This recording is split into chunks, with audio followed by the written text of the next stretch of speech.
What's happening? Is it a dream coming true? Wow, what a decision. Yes, it is indeed surprising that India selected the T20 team for the New Zealand tour in India and 2026 T20 World Cup. Selection കമ്മിറ്റിയുടെ press കോൺഫറൻസിന് ശേഷം ജനങ്ങളെല്ലാം തരിച്ചിരുന്നു പോയി. Main reason,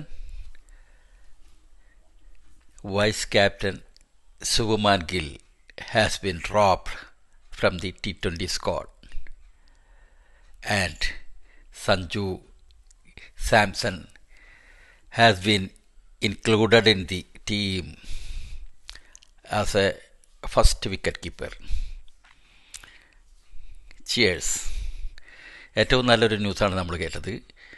Shubman Gill one ഡേയിൽ ഒരു മിസ്ഫിറ്റായിട്ട് തുടർന്നുകൊണ്ടിരിക്കുകയായിരുന്നു. അദ്ദേഹത്തിന് ഓപ്പണായിട്ട് തന്നെ കളിക്കണം. But he's playing A one day match in A T20 inning. So very slow batting. It is not at all appreciable. Now during the last T20 match, we have seen that openers ആയിട്ട് വന്ന അഭിഷേക് ശർമ്മ, സഞ്ജു സാംസൺ, ഒരു വേള Sanju Samson Abhishek ശർമ്മയെക്കാളും strike rate കൂടുതലായിട്ട് bat ചെയ്തു.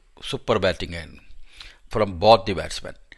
Openers രണ്ടുപേരും വെടിക്കെട്ട് പോലെ batting ചെയ്യുമ്പോൾ സ്കോർ പെട്ടെന്ന് ഉയരും. പവർ പ്ലേയുടെ ഫുൾ യൂട്ടിലൈസേഷൻ എടുക്കാൻ പറ്റും. ഓക്കെ, ഒരാൾ ഔട്ടായിട്ട് വൺ ഡൗൺ ആയിട്ട് ശുഭ്മാൻ ഗില്ലോ തിലകോ ആര് വേണമെങ്കിൽ വന്നോട്ടെ. ദേ ഷുഡ് സ്റ്റഡി ദി ഇന്നിങ്, നോട്ട് ഫ്രം ദി ടോപ്പ്. ഓപ്പണറായിട്ട് വരുന്നവർ അങ്ങനെ ചെയ്യാൻ നിന്നാൽ സ്ട്രൈക്ക് റേറ്റ് കുറയും, റൺ സ്കോർ വളരെ കുറയും. പിന്നെ ലോവർ ഓർഡർ ബാറ്റ്സ്മാനോട് മുകളിൽ, മിഡിൽ ഓർഡർ ബാറ്റ്സ്മാനോട് മുകളിൽ എല്ലാ പ്രഷറും വന്നു ചേരും. So the selection committee or BCCI ആരായാലും വളരെ നല്ലൊരു ഡിസിഷനാണ് എടുത്തിരിക്കുന്നത്. സഞ്ജു സാംസണെ റെഗുലർ വിക്കറ്റ് കീപ്പറായിട്ട് ചേർത്തു. Obviously he will open the innings along with Abhishek Sharma. ടീമിൻ്റെ ഡയമെൻഷൻ ആകെ മൊത്തം മാറും. പിന്നെ മിഡിൽ ഓർഡർ വന്നിട്ട് of course Surya is not finding form. ക്യാപ്റ്റനാണ്, അദ്ദേഹത്തിന് ചാൻസ് കൊടുത്തിരിക്കുകയാണ്. ക്യാപ്റ്റനെ മാറ്റുന്നത് ശരിയല്ല, ടീമിൻ്റെ മൊറാലിനെ അത് ബാധിക്കും എന്നുള്ളൊരു പ്രശ്നമുണ്ട്. But he is not getting scores, not getting runs is a problem. And he committed that, he admitted that and assured for a very good batting in the forthcoming tour of New Zealand as well as T20 World Cup. So this is the big breaking news. And the other thing, Ringu is in.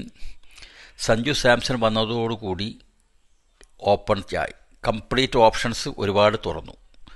അപ്പോൾ ഇഷാൻ കിഷൻ എന്ന വെടിക്കെട്ട് batsman, ജാർഖണ്ഡിനെ Mushtaq Ali ട്രോഫിയിൽ വിജയകിരീടം അണിയിച്ച left ഇടങ്കയ്യൻ batsman, അദ്ദേഹത്തെയും ടീമിൽ ചേർത്തിട്ടുണ്ട് as a second wicket keeper. In case something happens to Sanju, എന്തെങ്കിലും പരിക്ക് പറ്റുകയോ എന്തെങ്കിലും സാധ്യതയുണ്ടെങ്കിൽ there is a backup player, wicket keeper and a very very astonishing player in the shape of Ishan Kishan. So Jitesh Sharma T20 അദ്ദേഹത്തെ ഒഴിവാക്കിയിട്ടുണ്ട്. കാരണം സഞ്ജുവിനെയും ഇഷാൻ കിഷനെയും അക്കോമഡേറ്റ് ചെയ്യുമ്പോൾ we cannot think about any third wicket keeper. Rinku Singh വന്നിട്ടുണ്ട്. റിങ്കു സിംഗും നല്ലൊരു മൂവാണ്. He's a very very fascinating finisher of the innings. പെട്ടെന്ന് ഹൈ സ്കോർ ചെയ്ത് മാച്ച് ഫിനിഷ് ചെയ്യാൻ കഴിയുന്ന ഒരു വ്യക്തിയാണ്. നല്ലൊരു പ്ലെയറാണ് റിങ്കു സിംഗ്. അപ്പോൾ ഞാൻ ഈ ടീം ആരൊക്കെയാണെന്ന് നോക്കാം നമുക്ക്. സൂര്യകുമാർ യാദവ്, സ്കൈ ആണ് captain. Abhishek Sharma, Tilak Varma, Sanju Samson wicket keeper, Ishan Kishan wicket keeper, Hardik Pandya middle over bat and an all-rounder, Shivam Dube an all-rounder, Axar Patel vice captain. ഇതൊരു നോട്ടബിൾ ചേഞ്ചാണ്. വൈസ് ക്യാപ്റ്റൻ ശുഭമൻ ഗിൽ ഔട്ടായപ്പോൾ വൈസ് ക്യാപ്റ്റനായിട്ട് അക്സർ പട്ടേൽ തിരിച്ചെത്തിയിരിക്കുകയാണ് ടീമിൽ.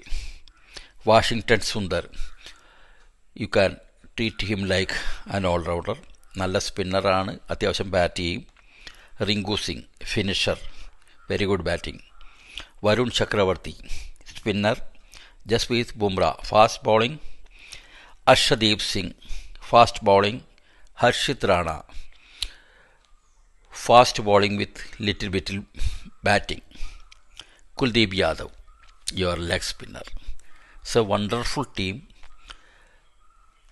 This is the number one team as per the rank and as per the caliber also. A team to beat. Okay. അപ്പോൾ എല്ലാ cricket playing നാഷൻസും ഉറ്റുനോക്കിക്കൊണ്ടിരിക്കുന്ന ഒരു ടീമാണ് ഇന്ത്യയുടേത്. It's a wonderful team. ഇത് ഏത് ടൂർണമെൻറ്റ് ജയിക്കാനുള്ള എല്ലാ കഴിവുകളുമുള്ള ഒരു ടീമാണ്. സഞ്ജു സാംസൺ റെഗുലർ ഓപ്പണറായിട്ട് വരുമ്പോഴത്തേക്ക് you will get the left right combination top of the order. അത് രണ്ടുപേരും അഗ്രസീവായിട്ട് കളിക്കുന്ന ആളുകളാകുമ്പോഴത്തേക്ക് ടീമിന് അത് ഒത്തിരി ബെനിഫിറ്റ് ഉണ്ടാകും. മെയിനായിട്ട് ഇന്ത്യൻ പിച്ചുകളിൽ സബ് കോണ്ടിനെൻ്റിലാണ് കളി നടക്കുന്നത്. പാകിസ്ഥാനുമായിട്ടുള്ള മാച്ച് മാത്രമേ ഇന്ത്യക്ക് കളിക്കേണ്ടതുള്ളൂ കൊളംബോയിൽ വെച്ച്. Otherwise rest of the matches are being played in India only. So this team is aptly selected. Okay. New Zealand tour ജാനുവരിയിലാണ്. ODI ഉണ്ട്, 3 ODI ഉണ്ട്. 11, 14 and 18 ജാനുവരി. അത് എൻറ്റയർലി സെപ്പറേറ്റ് ടീമാണ്. അതിൻ്റെ ക്യാപ്റ്റൻ ഓൾറെഡി ശുഭം ഗില്ലാണ്. രോഹിത് ശർമ്മ കളിക്കും, കിങ് കോഹ്ലി കളിക്കും. പിന്നെ വൺ ഡേയുടെ team entirely different team. T20 മാച്ചുകൾ ന്യൂസിലൻഡിനുമായിട്ടുള്ളത് 21, 23, 25, 28 and 31 ജാനുവരി. അപ്പോൾ ജാനുവരിയിൽ ODI ആൻഡ് T20 5 മാച്ചാണ് T20യുടെ. വേൾഡ് കപ്പ് ഷെഡ്യൂള് 7 ഫെബ്രുവരി മുതലാണ്. 7 ഫെബ്രുവരി മുതൽ 8 മാർച്ച് വരെ. ഓക്കെ, 2026. 8 മാർച്ചിന് ഫൈനൽ കളിക്കുന്നതാണ്. Hopefully India will be there.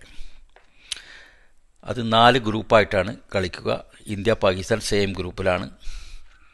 Okay, ഈ ടീം സെലക്ഷനെ കുറിച്ച് പറയുമ്പോൾ ഇന്ത്യക്ക് ഏറ്റവും വലിയ ഒരു നഷ്ടം ആരാണെന്ന് ചോദിച്ചാൽ നിസ്സംശയം നമുക്ക് പറയാം യശസ്വി ജയ്സ്വാൾ. യശസ്വി ജയ്സ്വാൾ ടീമിലുണ്ടായിരുന്നെങ്കിൽ ഒന്നുകൂടെ സ്ട്രോങ് ആയന team. But question remains where he will play. Combination അത് ഡാമേജ് ആകുമോ? ഇനിയിപ്പോൾ എടുത്തു കഴിഞ്ഞാൽ തന്നെ പുള്ളിക്ക് കഴിക്കാൻ പറ്റുമോ? ഫൈനൽ 11-ൽ ഇടം കണ്ടെത്തുമോ എന്നൊരു സംശയമുണ്ട്. But I am of the view always that Yashasvi Jaiswal should play in all formats of cricket. Sooner or later he will appear in T20 also, I think. He is a fantastic test match opener. So ഇതൊക്കെയാണ് വിശേഷങ്ങൾ. ബാക്കി നമുക്ക് നോക്കാം.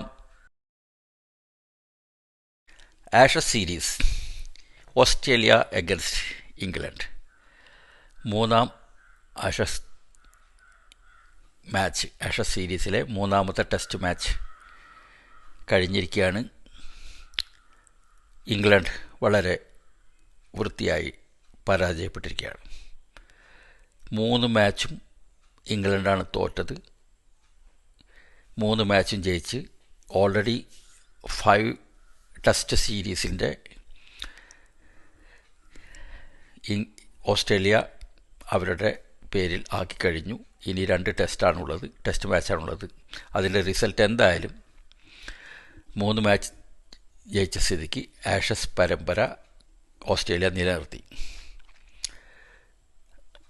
ഇത് വളരെ മോശമായിട്ടാണോ കളിച്ചത് ഇംഗ്ലണ്ടെന്ന് ചോദിച്ചാൽ അതെ. പക്ഷേ അവർ ഫൈറ്റ് ബാക്ക് നടത്തിയോ? നടത്തി. നമുക്ക് ചെറുതായിട്ടൊരു ടെസ്റ്റ് അതിൻ്റെ സ്കോർ നോക്കുകയാണെങ്കിൽ മനസ്സിലാക്കാവുന്ന എന്താണ്.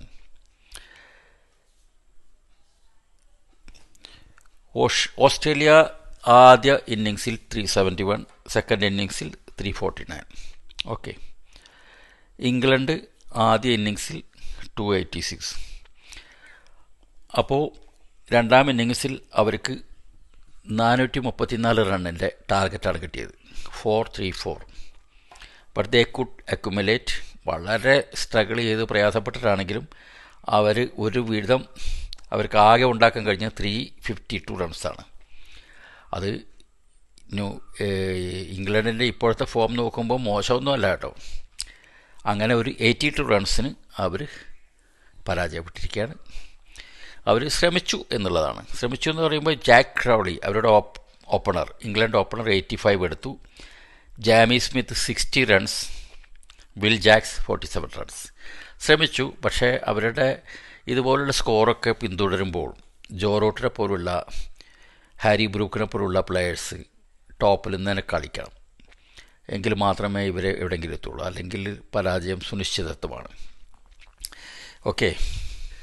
മറ്റൊരു test match New Zealand against west Indies. അത് 4 ദിവസത്തെ കളി തീരുമ്പോഴുള്ള സ്ഥിതി എന്ന് പറഞ്ഞാൽ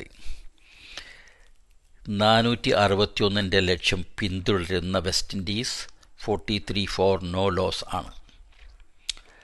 ഇനിയൊരു 418 റൺസിൻ്റെ ഡിഫിസിറ്റ് ഉണ്ട്.